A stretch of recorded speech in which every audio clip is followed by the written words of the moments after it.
लोकंक पाखरे पहुंची सही अंचल रे थिबा विभिन्न समस्या संपर्क रे अवगत होइछंती विधायक।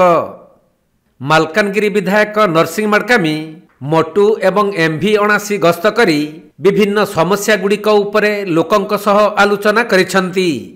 चाषींक मंडी कार्ड, वर्षा जनित बन्या परिस्थिति, विद्युत, मोबाइल नेटवर्क और रास्ता संपर्क रे आलोचना करी तुरंत सबु समस्यार समाधान करा जिवो बोली प्रतिश्रुति दैछंती।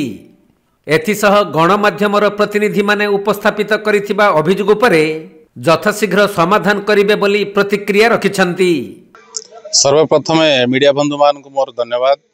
आज मालकानगिरी ठार आरंभ करी मोटू पर्यंत आमे एबे मंडी पई लोक रजिस्ट्रेशन करूचंती। रजिस्ट्रेशन रो समस्या होतिबारु से समस्या को केमती समाधान करा जाई परिबो तार सहित एबे वर्षा पई अनेक गाँव रे रास्ता घाट खराब हो जाइए। से रास्ता घाट केमती काम करा जाई परिबो एवं तार संगे संगे एरियार लोकमान सहित बसिबा सेमानकर समस्या विषय आलोचना करिबा यही तिला हाजिर उद्देश्य।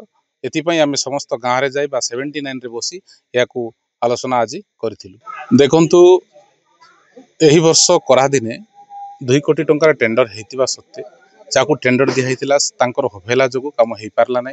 तांको तुरंत केमिति एई जो गात हेची ताकू वर्तमान डस्ट किंवा मेटल पकाई रिपेयर करबा संगे संगे करा हेले संगे संगे पिसु करबा पई ताकू मु निर्देश देछि। एटा अति शीघ्र हेबो बोली आशा करूछि।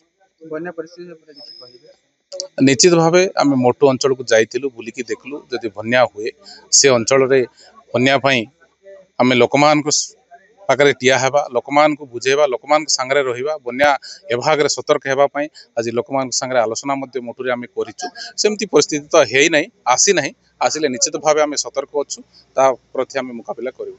केवल ब्रिज रा काम जो अधा पत्र हेकि रहिछि ता परे कोन कार्यक्रम लेबे? से ब्रिज अधा जो हेछि अनेक ठेकेदार मानकर टेंडर कैंसिल हेछि।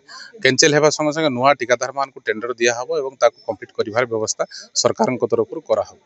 एमबी 79 गोटे गोष्ठी शौचालय गोटे करा जायछि, आज पर्यंत ता खोला जाय पारने तार कारण निश्चित भावे मु अवगत नथिली, आपण मान को द्वारा अवगत हेली। अवगत हेला परे याको आलोचना करबी कोन नाइ कोन अछि देखबा तापर जाई मु कहि पारि। आगे आ छोडा गोटे कल्याण मंडप बहुत दीर्घ वर्ष धरि कि एटी काम चलछि जा कि संपूर्ण हेई पारनी ता विषय टिके कहि। आ एटा वर्षा दिने ही लोके बाहागर एवं जन्मदिन पई समस्या भोगुछन। कल्याणी मंडप अनेक जगह रे सेमती अधा अधूरा हेकि पड़ीछि। विगत समय रे विगत सरकार समय रे टंका अभाव रु कोन पई सेरा बंद हेकि रखिथिला। वर्तमान हमें बीजेपी प्रोजेक्ट रे ताकू देहिकि पुनर्बार करबा पई आरंभ करिछु।